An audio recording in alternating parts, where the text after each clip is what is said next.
Hi, Rob B here with Rob D, and you are listening to the Property Podcast. Now, the lockdown has meant that people are trying to learn new things, whether it's a new subject or a new skill. And some of you are just a bit bored. Well, be bored no more, because this week we've got a load of podcasts, books, and videos and more to keep you busy and entertained.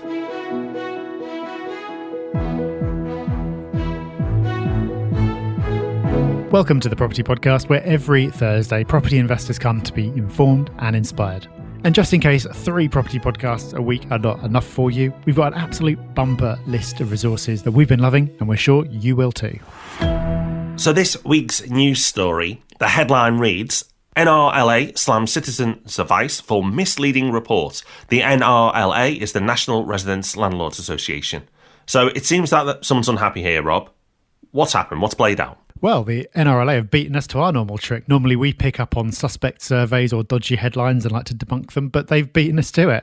They're talking about a piece of research carried out by Citizens Advice that suggests that 2.6 million private renters have missed a rent payment or expect to do so as a result of the pandemic. Sounds really bad, doesn't it? But then, as they point out, when you actually go into the survey, they've extrapolated this figure from 25 people who said in a survey that they're behind on their rent, and a further 74 who say they expect to be behind. So, I mean, I get it. You can't go around and survey every person in the UK. You have to extrapolate a bit. But from 25, they got to 2.6 million. Yeah, that's quite a big number. And why we probably would have jumped on this quite early ourselves as well is that this is not what we've been seeing and hearing. So our own portfolios have been relatively quiet. Yes, it's not been perfect, but across the board, it's been okay. And then, Rob, the people we've been speaking to as well, other landlords, other investors, those with bigger portfolios than ourselves, they too are seeing very similar to what we are, which is so far, fortunately, not a lot, and nowhere near the kind of sensationalism that's been reported in this article. Yeah, exactly. I got an email from someone the other day who has got 70 tenants. And across all those 70, he said that 4 had requested a slight rent reduction and none had missed a payment. So it's all anecdotal, but if you add that to some of the other anecdotes that people have spoken to us about, people with large portfolios, the sample size is actually bigger than the thing that Citizens Advice based their survey on. So while it's impossible to know the true number, from everything we're hearing, I'm actually surprised at how limited the damage seems to be so far. A more positive news story that's only just come out is from Rightmove, and Rightmove have done a more extensive survey, and their survey has come out with the results that they expect 94% of buyers and sellers currently in the market are determined to go ahead with their plans after lockdown. That's a really, really high number. I thought it would be high, but 94% is certainly higher than even my kind of best estimates. The fact that 94% of people haven't changed their plans and still want to plough ahead is brilliant, really. And I think that says a lot for the wider economy, not just the property market, that people just want to crack on and get on, and they haven't been beaten down yet. Of course, if this drags on for months and months and months, things might change. But if we start to see movement and easing off measures sooner rather than later, at the moment, people seem pretty confident. This week, it's literally like Christmas come early. Every December, we always go through our favourite resources of the year, the apps, the books, the TV, everything that we've enjoyed the most throughout the year. But we are living in strange times, and it doesn't seem right to wait till the end of the year when a lot of people are probably getting a bit low on entertainment. So as we've had a bit more time on our hands to discover new and exciting things, and you've probably got more time on your hands to enjoy them right now, we thought that we'd break the normal rhythm and give you a mid-year glimpse into what's keeping us sane during lockdown. So we're going to run through podcasts, books, TV and streaming, and apps as well. Lots to get through. So let's kick it off, Rob, with podcasts. What have you been listening to? I'm going to give you an episode to listen to. This is an episode from a podcast called The Pomp Podcast. Now, I've listened to a few other episodes and I've not found them as good. Try it for yourself, The Pomp Podcast. But one of the guests that they had on is a billionaire investor called Chamath Palihapitiya. I may have butchered that. I'm really, really sorry if I have. But while his name, for me at least, is difficult to pronounce, what he does in that podcast is absolutely fantastic because he makes it so simple. He lays out the current climate that we're in, and bear in mind it's changing every single day. And his approach to investment right now, his view on the world economy, it's just so interesting to get insights from people like Chamath. These people have done so well in their lives. A bit like Ray Dalio, billionaire investor, but someone who's giving back, who's sharing their knowledge. So people like us can, learn from them. That's the beautiful thing about the age that we live in now. We have access to so much information. And that's what this whole episode's about, right? It's about sharing things that we're enjoying and learning from right now. And this episode is just gold. Highly recommend you listen to it. Of course, like every other resource you're about to hear, they'll all be found in our show notes. So if you don't normally go to our show notes, this week's a must so you can get all this stuff. But let's have a listen to a clip.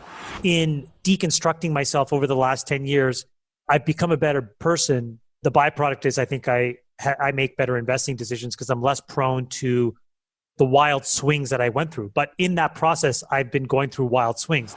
Yeah, you recommended that to me already, Rob, and I've listened and absolutely loved it. I can second your recommendation. You can tell just from the way he talks what a clear thinker he is. And like you said, it is amazing that we get to live in a time when you can listen in on conversations with people of that caliber. Another amazing podcast of very high caliber is Hardcore History. Now, for long-time listeners, if this rings a bell, then it's for good reason.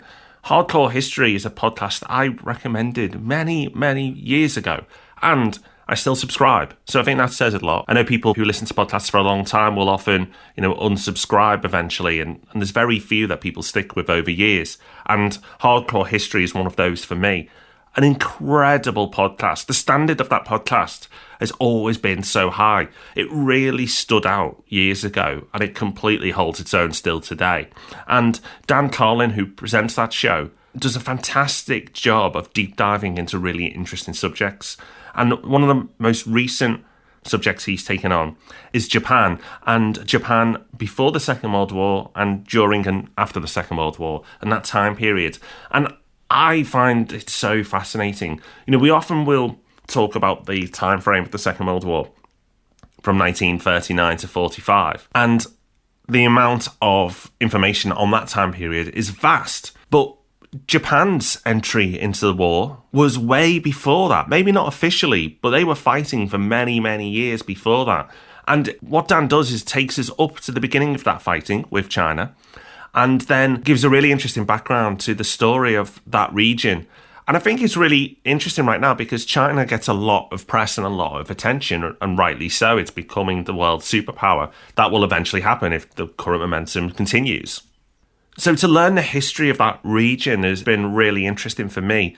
And I'm going to warn you, this is 3 episodes long, but each episode is over 3 hours. So when Dan takes a topic on, it's more like a book. But that's what makes it incredible value, the fact it's free. The first 30 minutes of the first episode require a bit of patience as he builds the story up.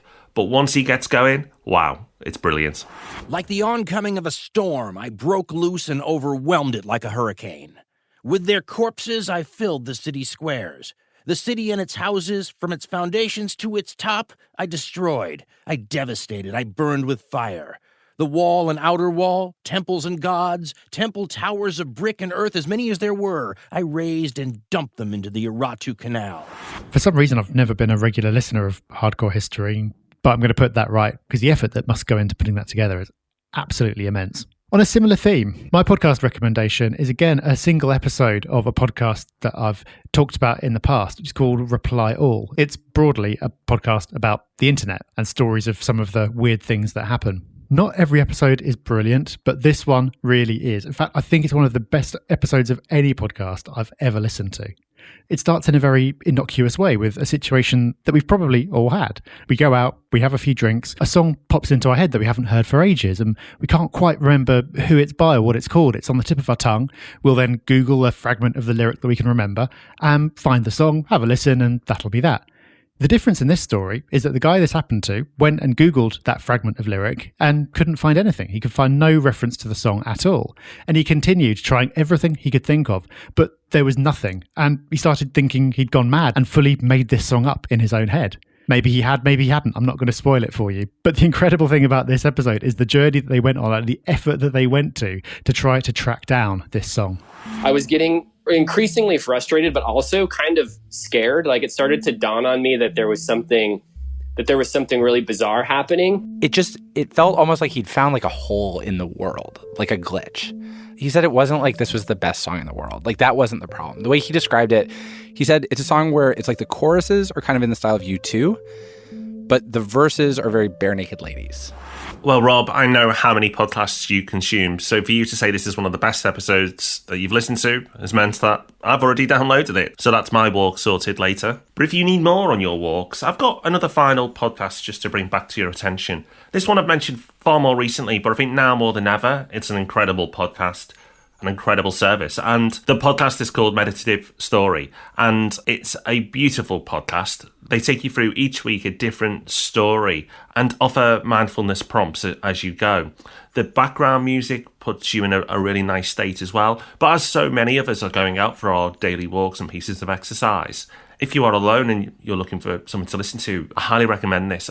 Some of the podcasts are very moving as well and can take you into a really thoughtful place. And I've come back not just mentally recharged from my walks after listening to a few of these episodes, but feeling, a great mental reset from the podcast itself. So really brilliant podcast. I know I only mentioned it a few months ago, but it's so apt for right now. So give it a go. Even if you don't meditate, I think this is a great introduction into mindfulness. It's easier to get into the meditating, so give it a go.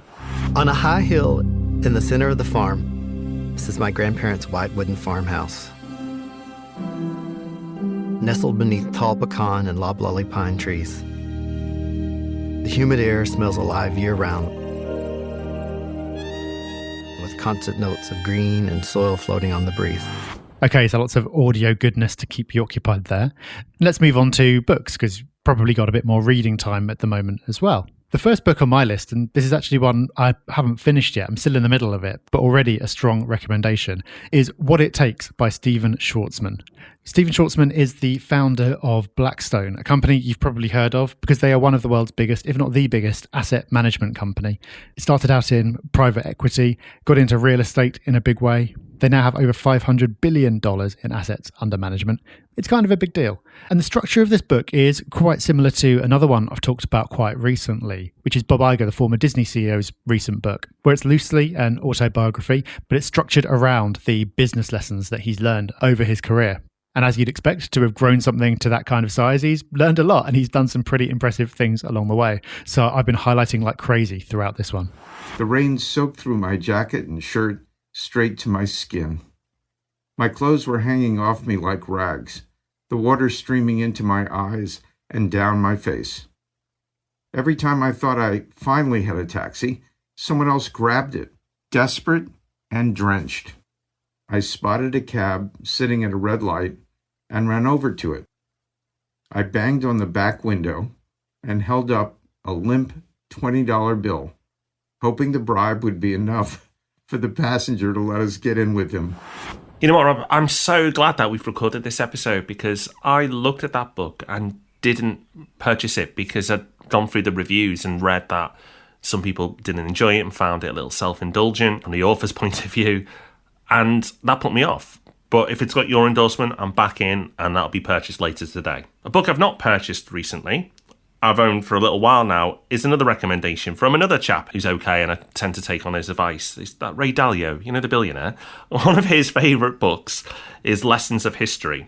And yes, the title gives away what you can expect in the book. It goes back throughout history and shows us things that have happened before and the lessons we can learn from it. But what you find is things that have happened before repeat again. And this is a big theme of Ray Dalio's work, is that he believes that most of the events that we see today aren't unique and aren't new and actually have happened in a similar form one way or another in the past. And you know what? From the reading I've done, I'm inclined to agree with him. So when all this started kicking off, this is one of the first books I wanted to pick back up. In 1909, Charles Péguy thought that the world changed less since Jesus Christ than in the last 30 years. And perhaps some young doctor of philosophy and physics would now add that his science has changed more since 1909 than in all recorded time before. Another book very similar to that, but focuses much more on the finance point of view, and this is a book I purchased after the '08 crisis, is Manias, Panics and Crashes, A History of Financial Crises. Because these events, as we touched on in the last Friday market review, really do sharpen your senses and, well, at least for us, gets us quite excited about learning again and trying to understand what's happening in our world rather than just accepting the media telling us what's happening. And my journey into finance and understanding the world on a deeper level really began after the '08 crash, because my reality up until that point was that property prices just go up and up and up. And that crash really shattered that illusion for me. But far from being deterred, it got me incredibly curious. And I went and picked up this book, and I'm so glad I did. So for those who are also having their interests piqued by what's going on right now and want to understand the mechanics of what's possibly happening by understanding past lessons, this book is brilliant. Kindleberger rebelled against convention. Using a more literary and descriptive style, he came up with a new view. He argued that markets are unstable precisely because investors act irrationally when they get swept along on a tide of optimism or despair. So we've shared loads of material with you already. Just in case you do have any spare time left, I'm about to nuke that spare time for you by giving you a way that I found to really maximize the bang you get for your buck with your Audible credits. So if you're a member of Audible for audiobooks, there are plans where you get different number of credits per month. The standard one is 1 book per month. But if you want to really stretch the value that you get for that credit, then you can check out a publisher called The Great Courses. As the name suggests, it is a series of great courses on pretty much any subject that you can imagine. And they all have a couple of things in common. One is that the instructors are brilliant. So it's like listening to a lecture, but unlike lectures at university or listening to teachers drone on at school, these are the best teachers in the world on their subject. So again, it's unbelievable. For about £9, you get to listen to the best instructor in the world on a given topic rather than paying thousands to go to university. The second thing they have in common is they're really, really long. I'm listening to one about classical music at the moment, which is about 36 hours long. So I wouldn't recommend it on a subject that you just have a passing interest on. But if there's something you want to get deeply into and you've got the time, then this has got to be one of the best bargains out there. I know for a fact, and this has been borne out through personal experience, that becoming consciously aware of the various layers that collectively constitute the musical experience opens our minds as very few other things can. So you've got plenty to read and listen to, but now we're going to give you some stuff to watch, because once you finish Tiger King, what else do you do? Well, we've got you covered. The first one on the list, he's getting mentioned again, it's Ray Dalio. He's recently done a TED Talk, and in typical Ray Dalio fashion, his sharing his generosity of his knowledge during this difficult time is so valuable. So this TED Talk is a must listen to. Well, I think you could look at this like a tsunami that's hit, the virus itself and the social distancing. And then what are the consequences in terms of the wreckage when you look at it? And I think you have to think of that as incomes and balance sheets. Got to love a bit of Ray. You've also got to love a bit of Ryan Serhant, if you're me anyway, as I'm obsessed with $1 Million Listing, the TV show that he found fame on. But he also wrote a surprisingly good book. And this particular recommendation is a keynote speech that he gave to an audience of salespeople. It's not something I'd say that you should listen to if you want to learn about sales per se, but it's just such a great talk, sharing his story, really inspirational. He is a fantastic speaker, and it's pretty funny as well. So if you want to be entertained and inspired and somewhat educated, then very much worth a watch. But I love salespeople because we are all so crazy. Like, we're so crazy that we woke up one day and we're like, you know what we want to do? We want to try to get people to give us their money for stuff they don't really need. That sounds like a great idea. And one of my favourite things that happens each year, and hopefully it happens still this year, is the Tour de France. I'm not a cyclist. I own a bike. It's covered in dust in the garage, but I don't cycle. However, I love watching cycling. As a spectator sport, it's right up there with football for me. The tactics, the commitment, the dynamics, the politics, all of cycling is so interesting. You wouldn't think so. It's pedaling, right? But no, there's so much more to it. I've been watching for years and years and years now. I've even been to France to watch the Tour de France. So while missing the build-up to that event, which is meant to be this summer, I've replaced that void with a brilliant series on Netflix called Inside the Movistar Team. Now, for those who don't know, Movistar are a huge outfit. They're probably the second biggest after Team Ineos, which was formerly Team Sky. You may have heard of them. Well, they're the big boys, and probably number 2 in the field, although that's debatable, is Movistar. Been around for many, many years, very historic team. What you normally get with cycling is what you normally get with football. The post-race interviews are very samey, and often you hear the same sound bites like, I'm taking it day by day, I'm not getting overexcited, it's a team effort. You don't really get anything from it. So I didn't have high expectations of this series. So I was so pleased to see that actually this got really under the skin of what happens on a cycling season. You see the conflict within the teams. You see the unprofessionalism, which I was really shocked by, because these are the best in the world on huge budgets. And you see dissent in the ranks. Incredible stuff, incredible viewing. If you have even a mild interest in cycling, then this is a must watch. But you may find by watching this that you develop an interest. And I do recommend that if the Tour de France does go ahead in coming years, give it a go. Every day you'll have an hour's highlight, either on ITV or Eurosport. And they do a great job of condensing the whole day into that 1 hour.